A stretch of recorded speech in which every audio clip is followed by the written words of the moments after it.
You know how some people try and split hairs and question matters that are really cut and dry? Like when a bank robber says he's not robbing, but making a withdrawal without an account. Ignore the gun. But I have found that if you ever want a definitive answer on legal advice or who was the first black player to attend St. Mary's College, don't ask Google. NCAA basketball season is in full swing, and St. Mary's Gales are in third place in the West Coast Conference and looking to improve on last year's second round departure from the NCAA tournament. They are currently ranked 28th in the country, so let's go to St. Mary's College in Moraga, California, home of the Gales, because that's where LaRoy Samuel Doss made a name for himself on the college basketball stage. He started college in the fall of 1955 as a freshman from the big city. LaRoy Doss was born in San Francisco, 1936, and named All-City in basketball while going to Sacred Heart High School, a school once attended by MLB Hall of Famers Joe Cronin and Henry Haleman. LaRoy was a 6'5", 175-pound power forward who would play basketball all 4 years for the Gales, graduating with a degree in psychology. Besides all of his lifetime accolades that I will get to and are significant, but also significant is LaRoy Doss being cited in a Google search as the first black player at St. Mary's College, even though after his passing, the school itself put out a in memoriam message that read, he was among the first. Because another black player named Odell Johnson started going to St. Mary's at the same time as LaRoy. Both played in the 1955-56 season, and both are listed in this program Dad has from the Gales season opener versus Cal. The difference between Odell Johnson and LaRoy Doss? LaRoy came to St. Mary's right out of high school, and per NCAA rules, freshmen were not allowed to play on the varsity squad. In Odell Johnson's case, he entered St. Mary's as a junior after having played 2 years of ball at Fresno Junior College. Yet, both players started St. Mary's in the fall of 1955. So how do you determine who was the first? If you want a definitive answer, don't ask Google. Just like when I tried to find out if Odell Johnson was the first black high school basketball coach in California, never did find the answer.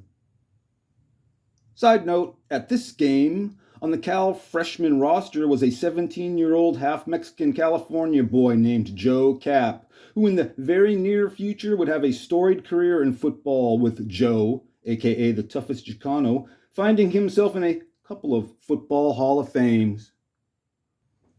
LaRoy's first 2 seasons on the varsity team, he was named second team All-West Coast Athletic Conference, leading the team in scoring as a junior, with his senior season being his best. He was top 5 in the conference for almost every category, averaging 15.8 points per game, which was tops in the conference.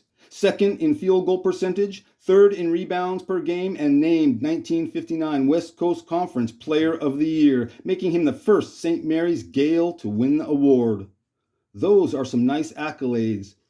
But the one he and the Gales were seeking was an NCAA championship. The Gales were great during that 1958-59 season. In the front court with LaRoy Doss was future NBA All-Star Warrior great Tom Meschery, whose jersey number 14 is hanging in the Golden State Warriors rafters right next to Wilt Chamberlain. Tom Meschery was on the court the night his teammate Wilt scored 100 points. LaRoy Doss and Tom Meschery helped lead the Gales to the 1959 NCAA tournament with an 11-1 record, and St. Mary's making it to the Western Regional Finals before losing in the Elite Eight to the eventual NCAA champion Cal Bear Cagers. That Cal Bears team that took the title was led by future NBA All-Star Darrell Imhoff, whose many accomplishments are somewhat overshadowed because he was also on the court the night Wilt scored 100 points. But Darrell Imhoff was on the other team and was one of the many players to try and slow down Wilt. Yet Darrell's name is the one known as the player Wilt scored on, even though Darrell only played 20 minutes due to foul trouble. That meant for 28 minutes, Wilt was scoring on other would-be defenders. I've used the basketball term cager a few times over the past 3 years, but never explained it. Since 1890, basketball players have been called cagers because for decades the courts were surrounded by 12-foot high chicken wire, chain link, or some kind of mesh fencing meant to keep the ball in court and keep the game flowing.